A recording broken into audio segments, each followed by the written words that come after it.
and welcome to another episode of Ask an Assistant. I'm your host, Jess Lindgren, and today we are going to talk about your host, Jess Lindgren. Who the heck am I? What am I doing here? What are we talking about? Let's find out. So, who I am, my name is Jess. I live in Southern California with my husband, Bob, and our 3 cats. We both spent the first 30-odd years of our lives living in Minneapolis, Minnesota, and other parts of the state, but by and large, Minneapolis. And currently, my husband and I are professional auntie and uncle to 9 wonderful nieces and nephews who are the absolute pride and joy and lights of our lives. We cannot say enough great things about being professional auntie and uncle. We just love it so much. Also, when travel and events are a thing, we are really big. We love to travel, at the drop of a hat, not having children of our own, just having some fat, sassy house cats at home. We can hire a pet sitter for the weekend when travel is advisable. At the time of recording, it is April 2021. We're just hopefully at the tail end of the COVID-19 pandemic. My husband and I have felt very grounded, I guess you could say, very, very put in place, very kept in our place. And our 1,000 square foot condo that we chose 3 years ago when we lived a much more mobile lifestyle was fantastic when we didn't spend 24 hours a day, 7 days a week for months and months at a time in the house together. We've definitely made it work. Somehow we like each other even more than we did at the beginning of all this, so we're going to call it a success. But we are very much looking forward to getting our freedom of movement back, whether that's just kind of traipsing around San Diego or going to more exotic locations.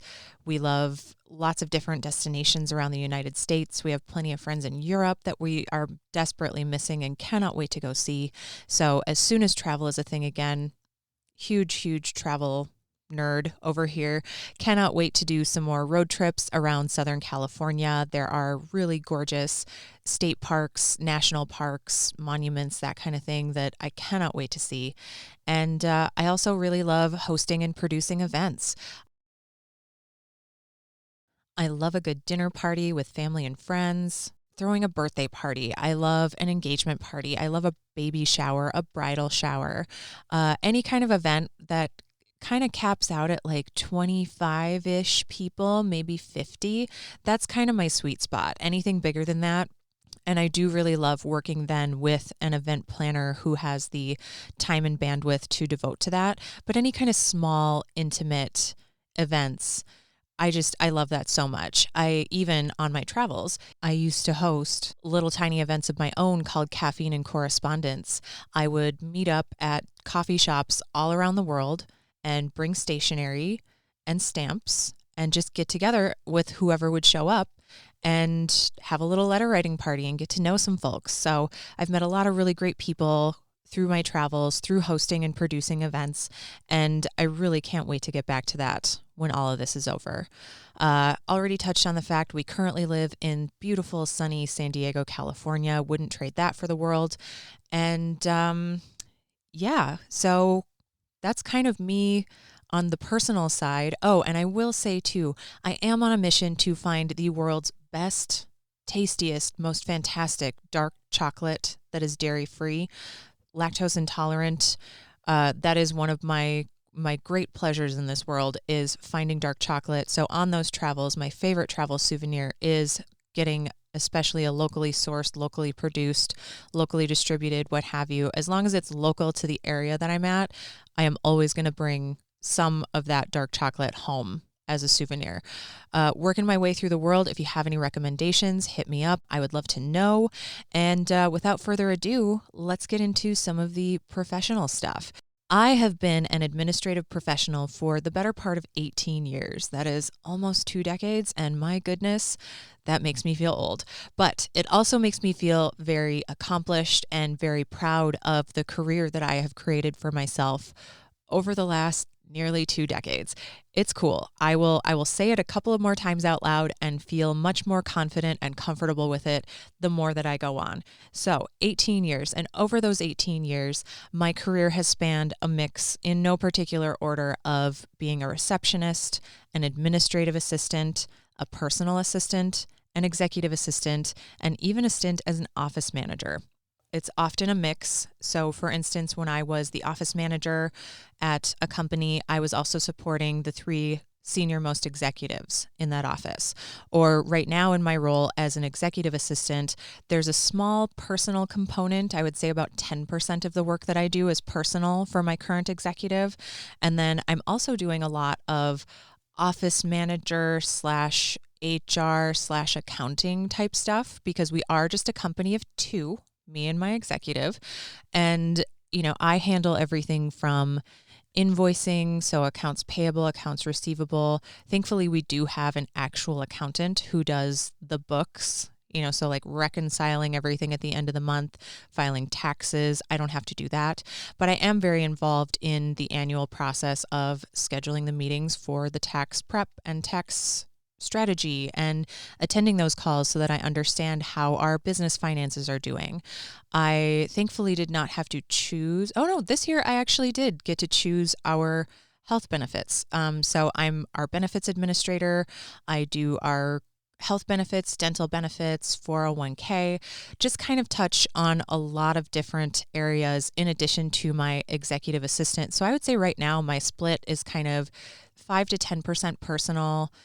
I would say 40% business operations, and then the other 50% executive support. So just kind of the miscellaneous day-to-day scheduling. And again, when travel becomes a thing, a lot of travel logistics and support. My executive does a lot of speaking and personal appearances.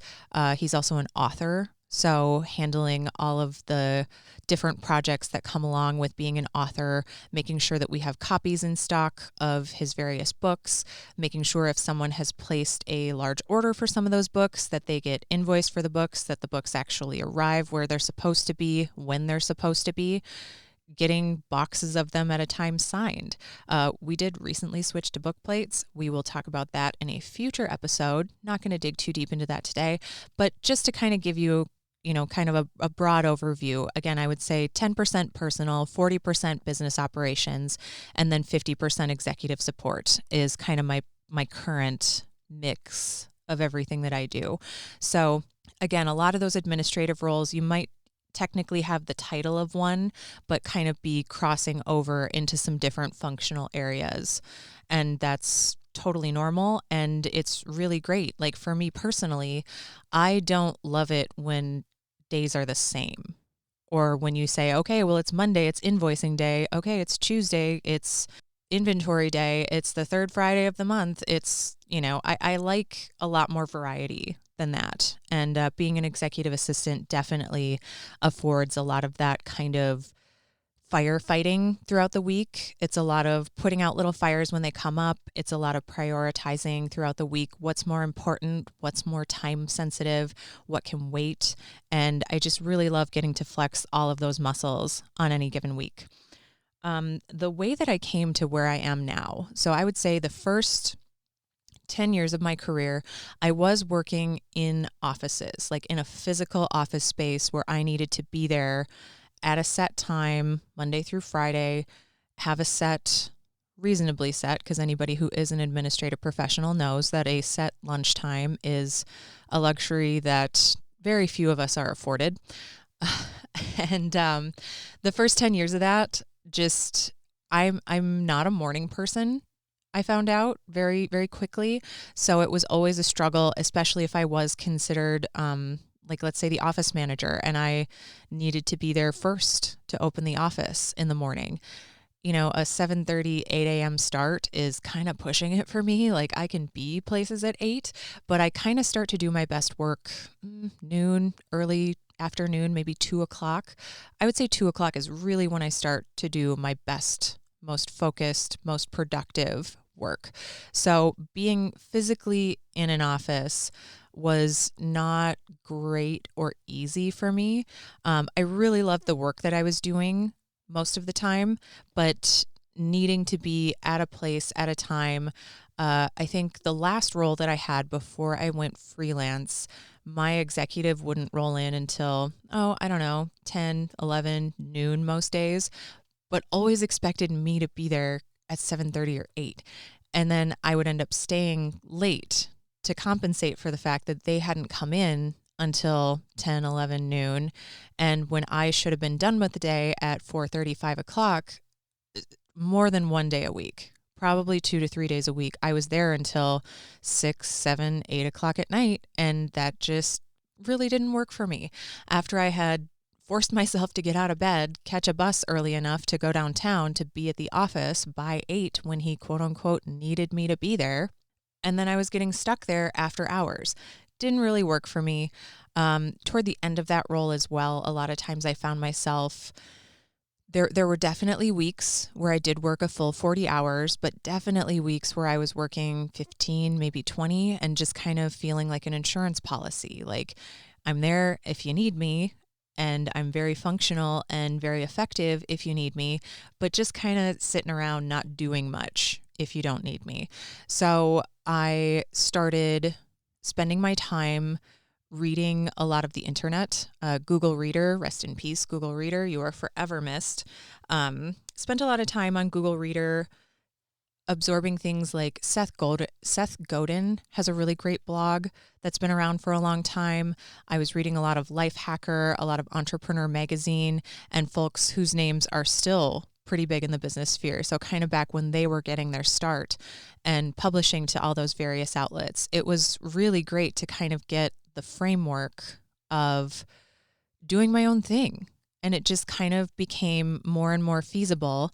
Also, I had 10 years of being an executive assistant under my belt. So watching people run their businesses well, watching people sometimes run their businesses poorly, or at the very least, making decisions that I wouldn't make if it were my company. And so after several months of the staying late and having to drag myself to the office super early and just like seeing decisions being made that didn't really work for me and feeling like an insurance policy, I just said, you know what? If this company that I'm working for can make $50 million a year, I can make 50,000. I'm pretty sure I can figure that out. So without much of a plan in place, again, touching back on those, the Entrepreneur, the Life Hacker magazines, I started to see all these trends emerge. And it was basically figure out what you're going to do, make a website telling people what you're going to do, and then actually tell people what you're going to do. So I ended up quitting my job. I gave them 3 months notice because hiring a good executive assistant it's hard to do. And the end of the year felt like a really good time for me. It was the end of 2013 leading into 2014, and giving notice in September gave me through October, November, December to kind of end the year really nicely and then start 2014 fresh. I sent an email to everybody I knew. If I'd emailed you once, you got a note from me. And it basically just said, hey, everybody, life update. I'm quitting my job, throwing a party. You should come. And here's why I'm throwing that party and what I'm going to do now that I'm just kind of throwing caution to the wind and starting my own thing. I am a freelance executive assistant. Here's a list of, half a dozen things that I know how to do. Do you need a replacement receptionist for a week? Do you need a holiday party for your company of 50 people? Do you need someone to come through and organize your supply closet and then audit what you have versus what you need and do a big supply order for you? One-off projects, ongoing projects, I'm here for you. If there's something that you need that's not on that list, ask me, and I guarantee if I can't do it, I know somebody who can. And about 5 minutes after I sent that email out, I got an email from this wonderful woman named Mindy, and she said, hey, Jess, we have a job for you. And it turns out that they had been working with this gentleman. He, at the time, was a blogger, podcaster, and that's about it. He didn't have anything for sale. He just taught people how to do online business, and that was it. And we set up a meeting and really hit it off, and they hired me to do a one-off email project. I was to come in and clean out the email inbox, get us down to inbox 0. And once the inbox 0 was maintained, he asked me, he said, hey, Jess, now that you've tamed this inbox for me, could I hire you to hang around and keep it at inbox 0? And 8 years later, I'm still working with him. And my husband and I have moved from Minneapolis to Southern California, and that definitely influenced our decision. 8 years ago, when I started working with him, it was just kind of oh, haha, I have this client in California. Maybe someday we'll move there. And then we totally did, and it's been fantastic. That's me. I've been in this entrepreneurial sphere for the last 8 years, and maybe 9 if you count my research year. And I've just kind of always been behind the scenes. And I really feel like with this podcast, I'm ready to step out from behind the curtain and help everybody. I've kind of really been nervous because I know how much work goes into supporting a podcast, producing a podcast. It is just me right now. I don't have a production team other than my cats, who are currently locked out of the bedroom while I sit in this closet recording this episode for all of you, but they're not super tech savvy. So currently just me. I've been putting this off for years, and now I just, ready or not, here it comes. So I really want to help everybody who's out there listening to become more efficient and effective. And I do want to stop right there and say that this is not hustle culture. This is not grind culture. I'm not going to teach you how to be better and faster at what you do so that you can do more. I love sleeping in. I love staying up late. I love playing video games. I love doing yoga. I love reading. I love riding my bike. I love doing anything that isn't my full-time job. I also love my full-time job, but I really love doing the stuff that my full-time job helps me pay my bills so that I can do yoga and video games and reading books and riding bikes and hanging out with my nieces and nephews and eating fancy dark chocolate all over the world. So that being said, I would so love it if you were to join me here, askanassistant.com. You can look at your favorite podcasting app. Personally, I am very partial to Overcast on my iOS device. Askanassistant.com, ask your questions. I don't have a show without you, so please don't be shy. No question is too small. No situation is too tangled that we can't untangle it. And I do really want to stress that the only stupid question is the question that you don't ask. This is a safe, judgment-free zone. I am here to help, and I would just love it if you ask some questions. So I think I've asked you that about 3 times now, so please go do it. Following the marketing rules, ask somebody 3 times and give them the information, askanassistant.com. I would love to see you on Instagram at askanassistant, and we can connect there. So until next time, I do want to say thank you so much to everybody who has supported me over the last 8 years in my career and in my current executive assistant role. Y'all know who you are. Everyone who is part of the SPI community who has supported me from day one and been amazing. You are a large part. Like, my CEO is fantastic, but the people that he attracts are the actual best. Like, just so kind and so caring. And I wouldn't still be with my executive if his fans, his super fans, weren't as amazing as they are. So thank you to all of you for listening. Thank you so much to my husband and our 3 cats, Vinyasa Thumbs, Spot, and George, for all the production support. And until next time, I want to encourage you all to drink some water, call your grandma, and take care. We'll see you next week.